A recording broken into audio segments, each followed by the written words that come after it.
membahas tentang fokus ya, untuk tujuan supervisi ini adalah pertama adalah nanti kami dari PP akan melihat dari segi implementasi budaya positif. Kemudian yang kedua implementasi pembelajaran diferensiasi. Kemudian yang ketiga adalah penerapan yaitu pembelajaran KSN sosial emosional. Kemudian nanti di observasi kelas juga. Jadi nanti ada beberapa poin yang akan dinilai ya, dari mulai pendahuluan kegiatan inti, kemudian termasuk nanti di penutup ya. Nah kira-kira Pak Rio ya, tujuan pembelajaran yang diterapkan apa nih Pak Rio? Tujuan pembelajaran yang diterapkan itu meningkatkan fokus anak Pak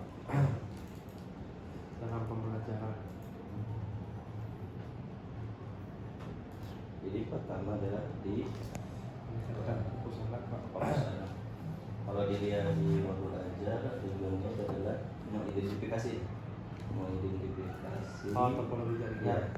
Yang secara tadi mengidentifikasi Topologi perkembangan teknologi ya. Teknologi. Kemudian berikutnya adalah melalui kegiatan praktek. Peserta didik mampu menentukan teknologi berpotensi meningkatkan kinerja jaringannya. Mungkin bisa diceritakan Pak Rio, seperti apa tujuannya itu? Tujuannya itu untuk meningkatkan satu tuh mereka bisa mengidentifikasi bahwa topologi jaringan ini seperti apa awal merancangnya. Nah lalu kemudian juga setelah mereka melakukan survei itu jadi siswa itu tahu perangkat mana yang dibutuhkan dan perangkat mana yang tidak dibutuhkan gitu ya. Untuk pembuatan topologi dan juga mereka juga merancang beberapa rancangan jaringan sederhana, dari yang sederhana sampai mungkin rancangan yang memiliki jumlah host yang banyak Pak. Ya. Berarti langsung di lab ya ini penerapannya. Terus yang kedua tadi tentang menentukan teknologi yang berpotensi meningkatkan kinerja jaringan. Itu pada Bapak. Untuk meningkatkan teknologi, jadi suatu perangkat jaringan itu memiliki beberapa spesifikasi. Nah, contohnya misalkan menggunakan fast ethernet dengan kecepatan standar, kemudian juga menggunakan gigabit dengan kecepatan yang mungkin lebih besar. Namun itu juga siswa itu harus bisa menempatkan perangkat jaringan mana nih yang benar-benar dibutuhkan dalam penerapan pembuatan topologi jaringan sehingga tidak ada kelebihan budgeting gitu Pak untuk masalah jaringan. Ya. Oke, itu ya dari segi teknologi. Kemudian berikutnya area pengembangan yang hendak dicapai apa nih Pak? Area ini. Dari tujuan tadi itu sudah disebutkan Pak Rio. Nah sekarang area pengembangan yang hendak dicapai untuk siswa apa ya Pak? Jadi pengembangan siswa itu siswa dapat satu mengidentifikasi suatu ruang atau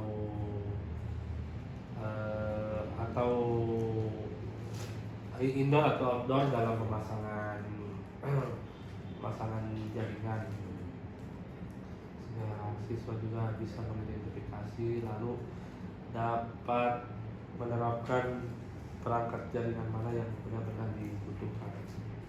Penerapan apa tadi jaringan ya? Ya, penerapan perangkat jaringan. Perangkat jaringan.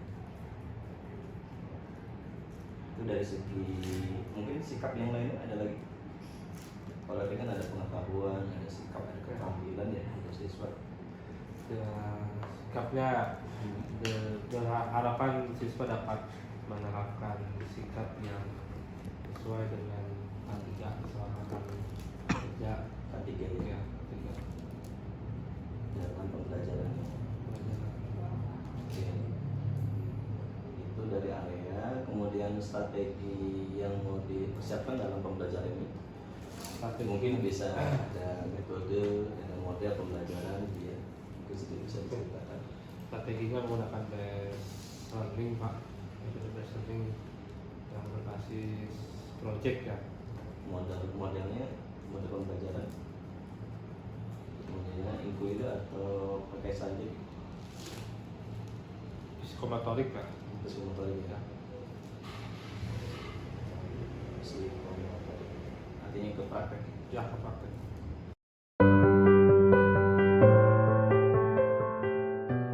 Assalamualaikum warahmatullahi wabarakatuh. Waalaikumsalam warahmatullahi wabarakatuh. Bagaimana kabar kalian semuanya? Alhamdulillah. Itu sebelum memulai pembelajaran, langkah baiknya kita berdoa dulu. Silakan KM-nya dipimpin untuk berdoa. Siap. Sebelum memulai pelajaran, alangkah baiknya kita membaca doa. Berdoa dimulai.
Waalaikumsalam warahmatullahi wabarakatuh.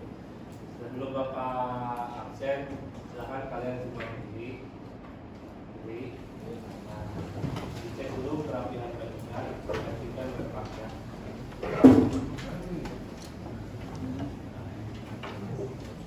Kemudian jika ada sampah silakan kantongkan dulu, nanti setelah jam pelajaran Bapak baru kalian keluar ke depan.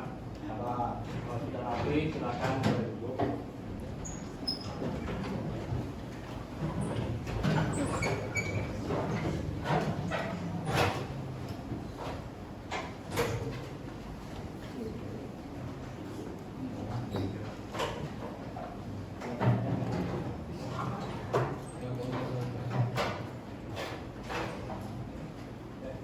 Silakan dijawab hadir jika namanya dipanggil oleh Bapak. Bapak Agus, Amanda, Hadir. ya, Cynthia, hadir. Kristiani, Hadir. Farhan, Pascadila, Fatia, Hadir. Ari, Indah, Izin. Mila, Dispen.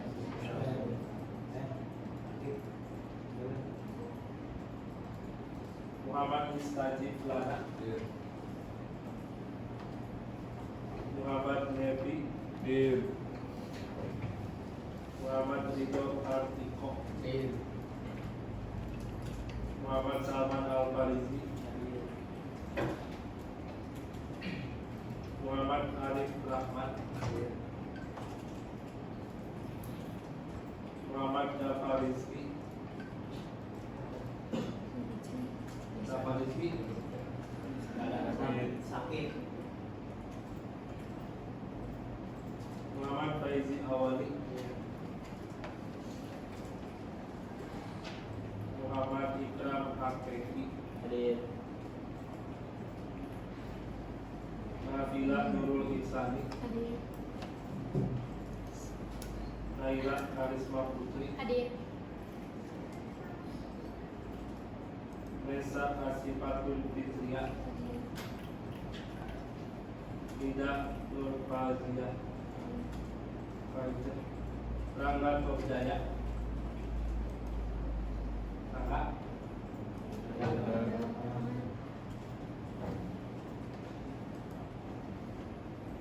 Rizky Muhammad Fajar.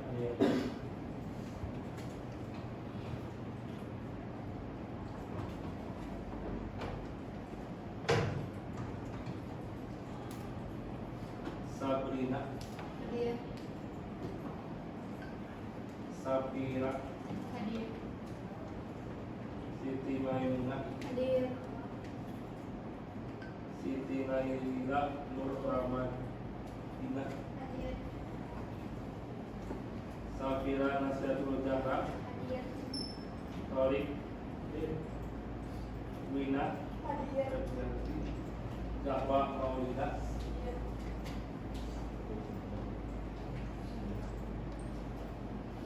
Jahwan Nuri Al-Hafiz.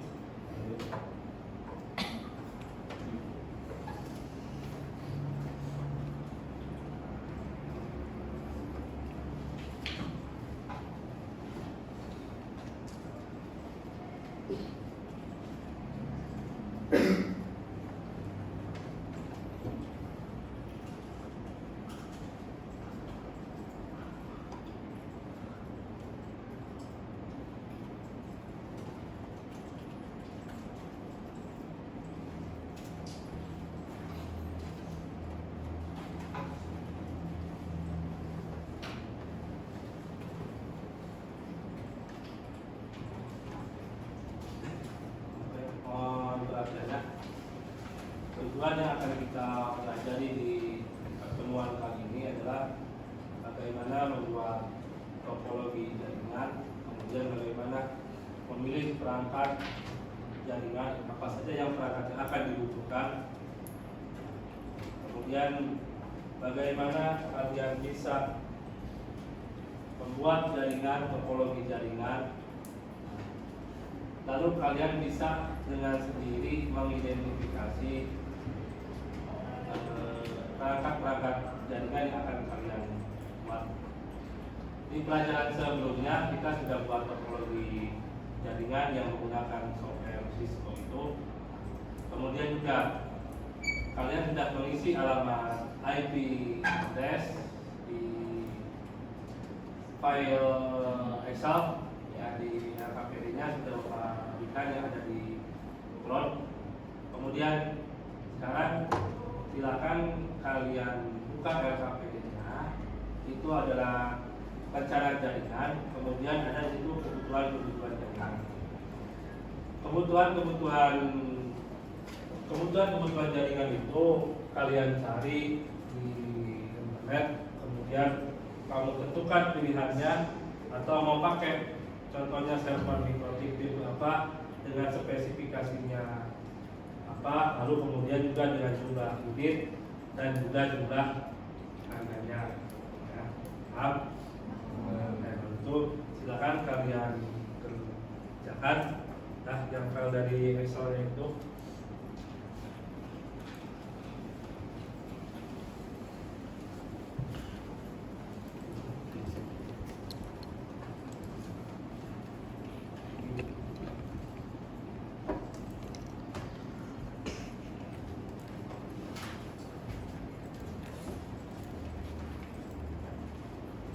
Kemudian yang terakhir ditotalkan di bawah. Nah, totalnya. Rumus.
selesai di klik file kemudian di save, lalu kita lanjut ke KPD selanjutnya.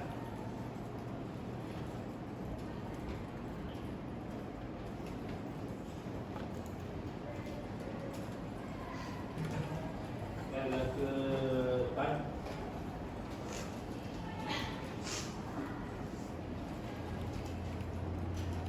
Di depan ini kan topologi yang sudah kita buat kemarin ya.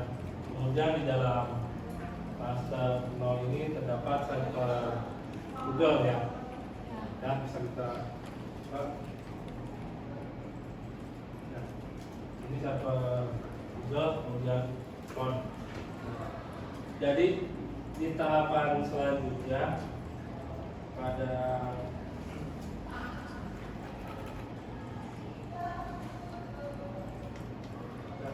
rencana pengkabelan ini kita lihat dulu di topologi di Cisco. Ini rencana perkabelan yang kamu rencanakan perkabelan itu dari router utama ke bawah. Ini sebutkan router utama. Kemudian di sini lalu ke kanan, bawah, ke left, kemudian ke start. Itu adalah rencana perkabelan yang akan dimasukkan ke dalam Microsoft Word.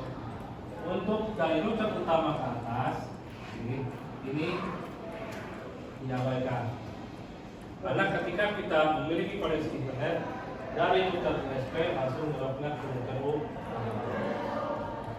Nah, kita lihat di ini di server PKJ SMKN 2pandega.ch.id dan ini nyolok ke router utama. Maka di sini kita tulis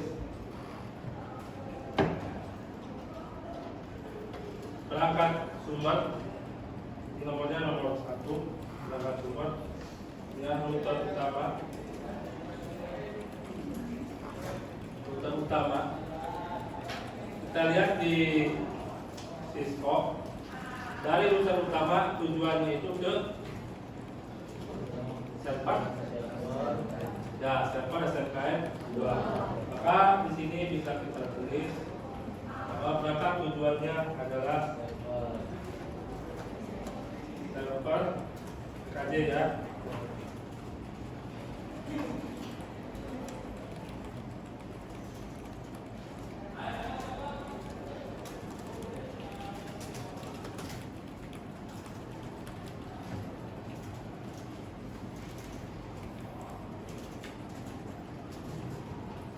Kemudian untuk jumlahnya ada berapa? Nah, ini tulis 1. Kemudian untuk selanjutnya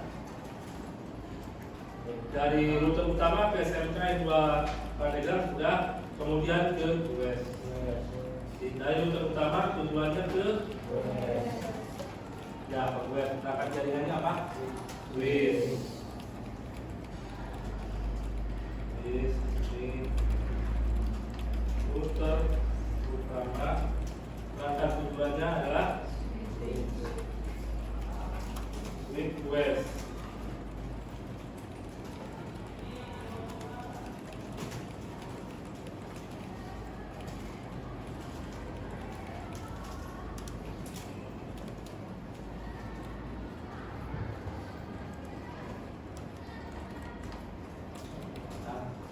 Lalu dari switch ini ke Sepoy.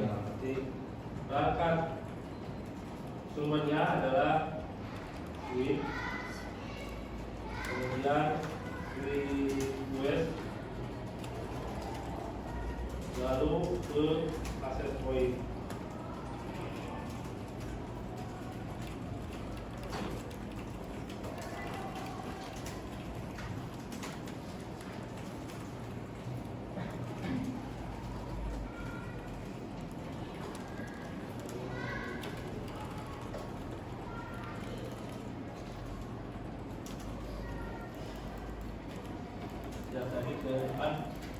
Dari router utama ke switch base ada berapa? Satu, maka tulis satu. Lalu dari switch base ke access point ada satu. Dan ditambah lagi topologinya. Ada lagi dari ke laptop atau ke layar.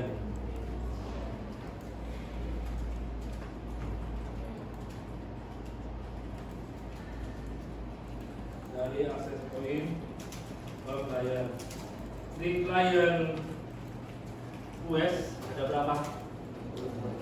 60? 2. Berarti jumlahnya 60. 62.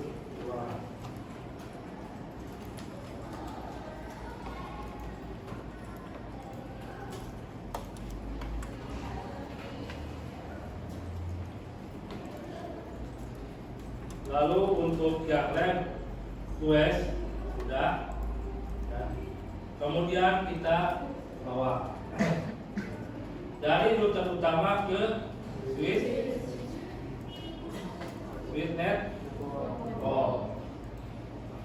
dan dari router utama lalu masuk ke switch network.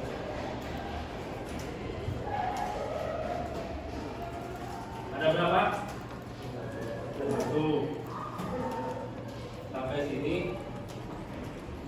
Apakah ada pertanyaan? Kalau tidak, silakan kamu lanjutkan lagi ke bawah. Kamu lanjutkan dari switch network ke LAN.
kita yang sudah beres untuk pembahasannya silahkan di klik file, kemudian di save as, lalu di upload ke cloud SMK 2 yang loginnya Kameo.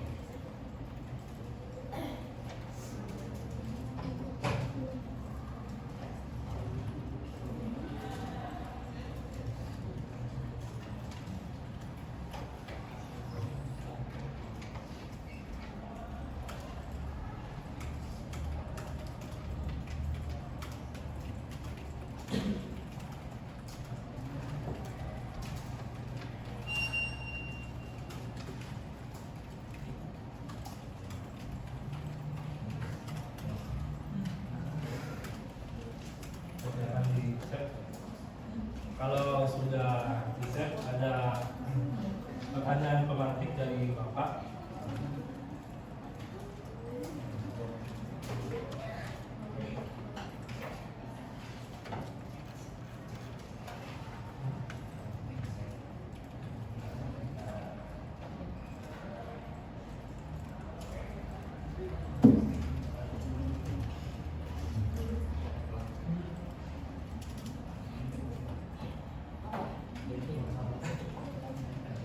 Jika sudah di-save, silakan lihat di tempat tulis ada 4 kalimat pemantik dari Bapak.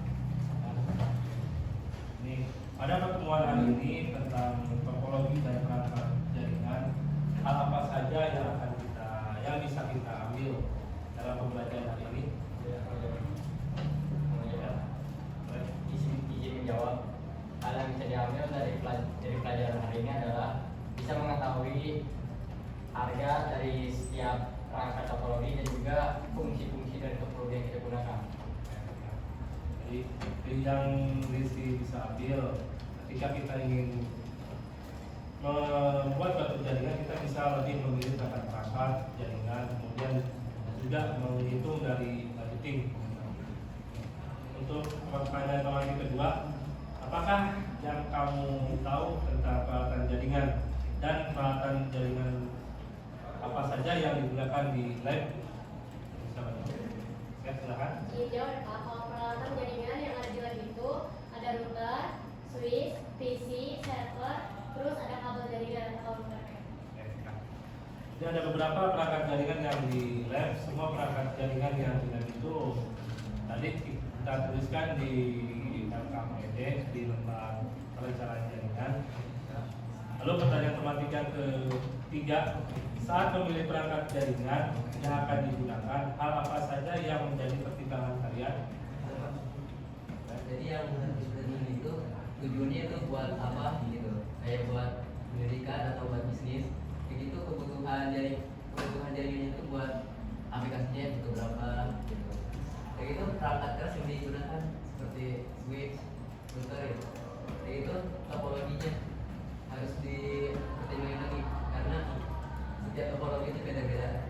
Kayak gitu sama alamat IP dan terakhir itu alamat jaringannya.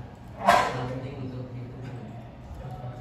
Berarti ketika kita akan memilih perangkat jaringan sesuai dengan bagaimana hasil kita identifikasi di dalam sebuah ruang baik indoor ataupun outdoor, dan perangkat mana nih yang perumpamaan yang dapat kita pakai, kemudian juga kita memperhitungkan budgeting juga. Lalu yang terakhir, mengapa hal itu dapat menjadi pertimbangan bagi kalian? Saya juga sudah mempertimbangkan perangkat jaringan itu dan saya juga sudah menyiapkan itu semua. Oke. Itu kalimat 4 kalimat pemantik dari Bapak. Kemudian kita Bapak juga bisa akhiri untuk pertemuan kali ini tentang kebutuhan perangkat jaringan. Nanti untuk pertemuan yang akan datang, kita akan membahas tentang topologi dan arsitektur jaringan. Nanti akan kita pelajari di hari Selasa ya, besok ya. Sekian dari Bapak. Assalamualaikum warahmatullahi wabarakatuh. Waalaikumsalam warahmatullahi wabarakatuh. Kalau sudah, silakan kalian share, komputer dimatikan, silakan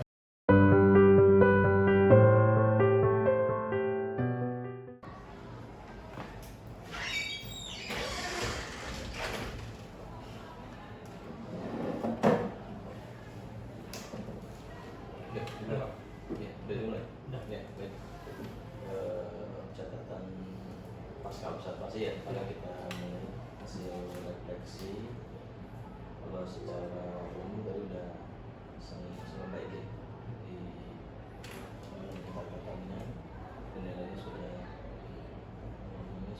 ada hasilnya. Nah, jadi ada beberapa yang catatan yang masih kurang ya. Iya. Jadi yang pertama, tujuan pencatatan pada observasi pasca ini adalah untuk menganalisa ya, untuk menganalisa, kemudian mengevaluasi ya, dan mengevaluasi pembelajaran di kelas. Itu tujuannya. Nah, kemudian hasil analisanya, analisisnya.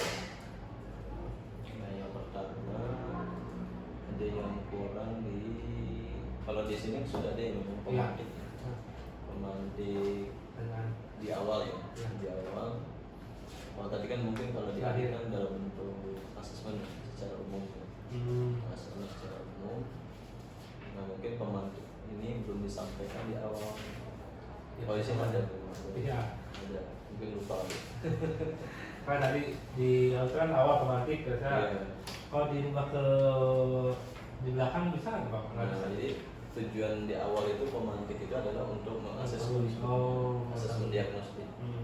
Jadi kenapa di awal itu adalah untuk kalau di akhir itu ibaratnya kayak post test. Kalau yang apa namanya di awal itu adalah bentuknya kayak free test yang Evaluasi ya. Evaluasi sejauh mana mereka sudah memahami. Nah, kalau yang sudah dipelajari, kalau sudah bentuk KBM itu artinya apa yang sudah dipelajari mereka paham nggak? Itu kalau di akhir. Tapi kalau di awal itu sekaligus sebagai asesmen diagnostik. Untuk mengetahui sejauh mana si anak ini paham apa yang kita materi yang kita sampaikan. Mungkin si anak ada yang sudah baca dulu, Ya. ada yang belum. Itu maksudnya kalau asesmen diagnostik. Nah, ini memang kalau di modul itu sudah ada sih. Kemudian pemahaman bermakna ini juga belum disampaikan. Artinya kalau pemahaman bermakna itu artinya buat apa sih kebermanfaatan gitu, pembelajaran yang akan disampaikan. Gitu. Itu hasil analisis ya. Hasil yang pertama tadi artinya pemahaman pemantik di awal belum disampaikan. Pemahaman bermakna belum disampaikan di awal ya. Disampaikan di awal. Biasanya kalau yang pemahaman bermakna itu dia buat apa sih? Tujuan materi yang kita sampaikan gitu belum disampaikan di awal. Kemudian pertanyaan bermotif ya. Pertanyaan bermotif belum disampaikan sekaligus sebagai sampaikan sekaligus sebagai asesmen ya, asesmen diagnostik. Nah, itu istilahnya pemahaman diagnostik itu mesti wajib. Jadi apa namanya, untuk mengetahui sejauh mana si anak itu secara keseluruhan mereka paham apa yang kita akan ajar. Ada akan diajarkan ya. Gitu. Nah, kemudian di budaya positif memang sudah ada ya tadi Ya, sudah disampaikan. Sudah bentuk pelatihan, cuma kalau di ini apa namanya di sini ada timbal balik. Gitu. Disiplin positif itu adalah bagaimana dari mereka itu ada timbal balik, apakah ada misalkan mau ada tambahan atau tidak gitu. Gitu. Komunikasi positif. Nah, ini guru melakukan komunikasi secara timbal balik dengan muridnya dan juga memberikan kesempatan mereka untuk saling berinteraksi. Jadi intinya di ininya termasuk kesepakatan positif itu mungkin bukan hanya gurunya, tapi ada nggak apa namanya misalkan tambahan gitu, atau misalkan pengen ada rolling tempat duduk atau gimana. Jadi istilahnya ditawarkan pada mereka itu mungkin kalau yang belakang, jadi kalau misalnya bosan bisa duduk depan. Cuma kalau untuk dari tempat duduk itu kan tempat duduknya sesuai dengan absensi. Gitu ya. Kalau isi. Iya. Kadang ada beberapa komputer yang nggak aktif juga itu. Dikasih kalau komputer yang ketiga rusak, selama dia akan rusak gitu kan ya. Jadi diganti per minggu sekali punya tempat. Sudah di awal pembelajaran itu selalu tuh wakiah kita dapat pagi itu Iya. pertanian. Dari pagi ya. Dari pagi sudah sih dari tiap pembelajaran pertama pagi itu kita wakiah dulu, terus wakiah baru nanti setelah juga saya lupa tuh penyampaian untuk sholat zuhur. Banyak habis sholat zuhur baru saya absen. Iya.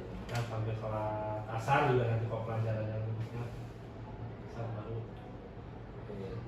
Nah itu ya dari segi ini. Terus kalau tadi sebagian besar individu ya. Iya. Kan namanya kalau di sini Kelompok ya.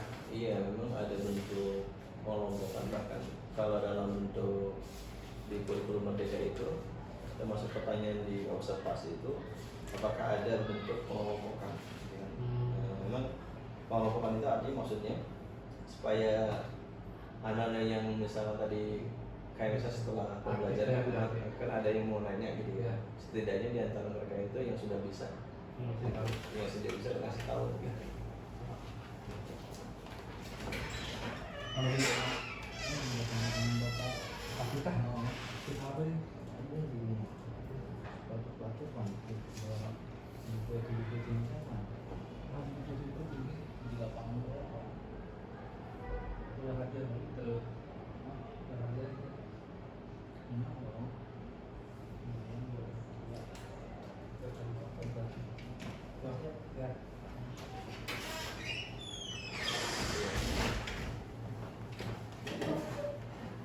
Artinya pengajaran KPD-nya itu sebagian besar ya, sebagian besar masih bersifat individu. Jadi kalau mungkin Pak Leo bisa lihat kan ketika beliau ketika tadi ya ngider, kemudian mungkin ada anak bertanya, mungkin ketika naik ke guru sungkan gitu. Ya, Tapi kalau setidaknya ada pengelompokan gitu kan, nggak apa-apa sebenarnya komputernya nggak usah di ini, nggak usah dipindah gitu kan. Mungkin di antara mereka itu kan 1, 2, 3, 4 kiri kanan, kalau pengelompokannya gitu bisa depan atau ya samping satu gitu. Gitu.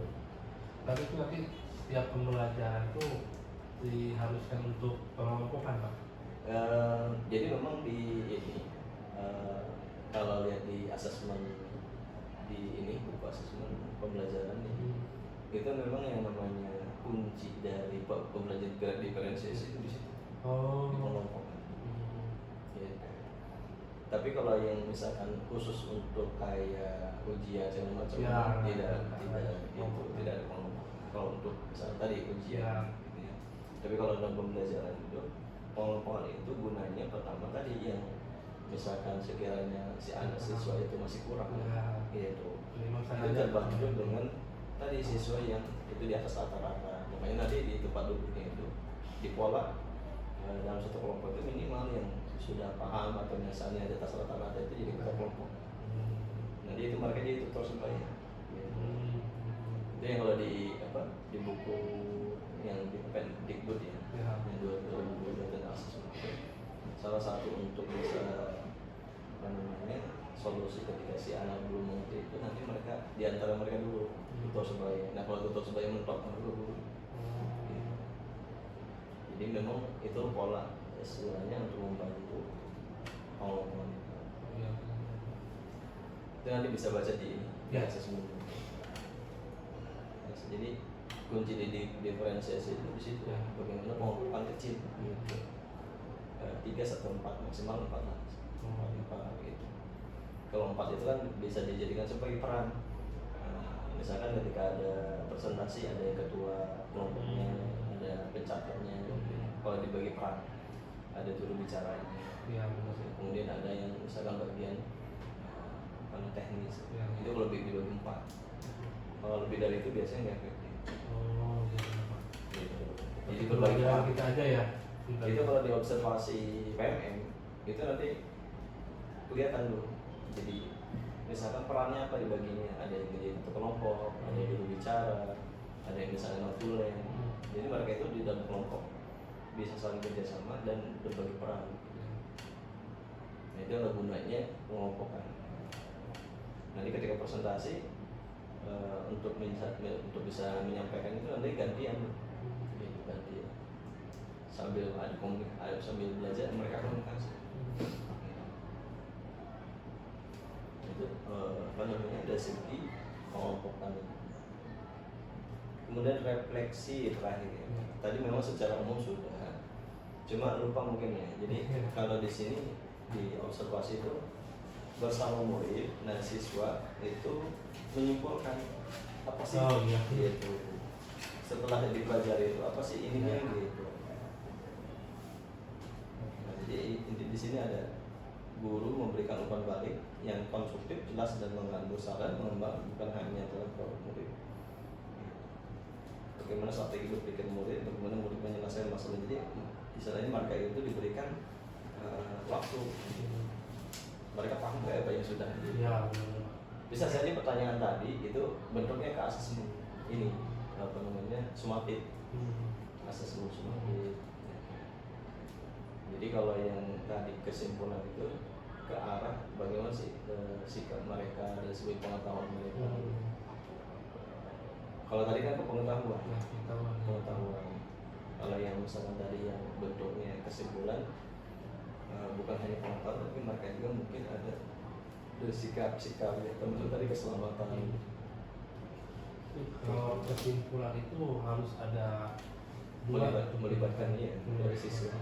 Kalau kita melihat dari hasil yang dikerjakan siswa itu Pak, bisa nggak? Apa ya? Kita melihat pekerjaan siswa nih, cuma dikasih tugas, kemudian nanti di pekerjaan akhir kan kita akan melihat tugas mereka tuh yang itu masuk ke refleksi.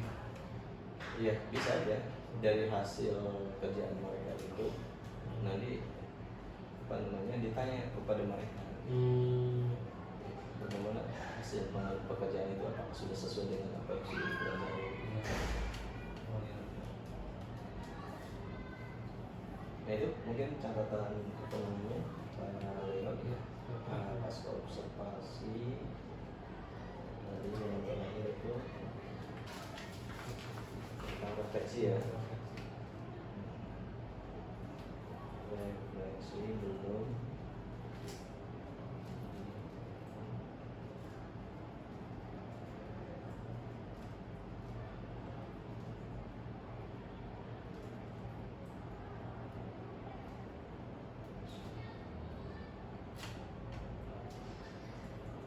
Baik, mungkin setelah ada topik percakapan, kemudian kira-kira tindak lanjutnya apa yang paling rencana lanjut dari apa yang sudah kita refleksi. Hasil tindak lanjut sekarang ini saya berusaha memperbaiki atau menerapkan yang sudah di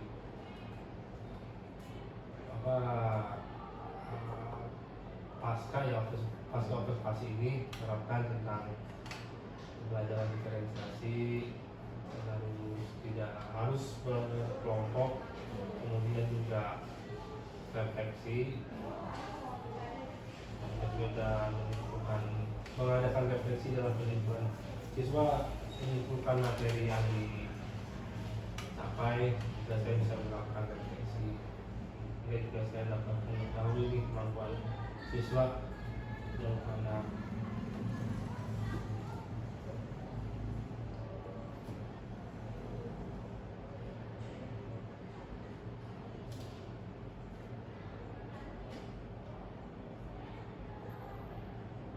ini penerapan, kemudian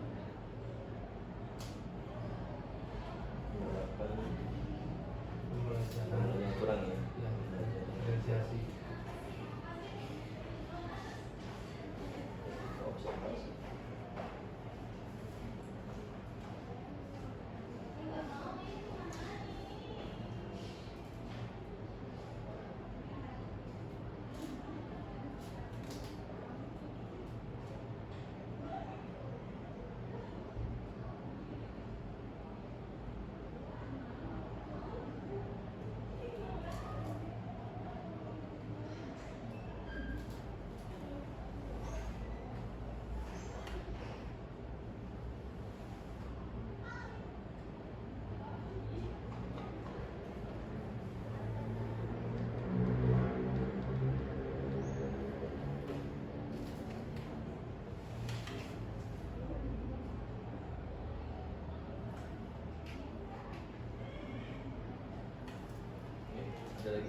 rencana tindak lanjutnya. Cukup. Oke. Lupa. Nih.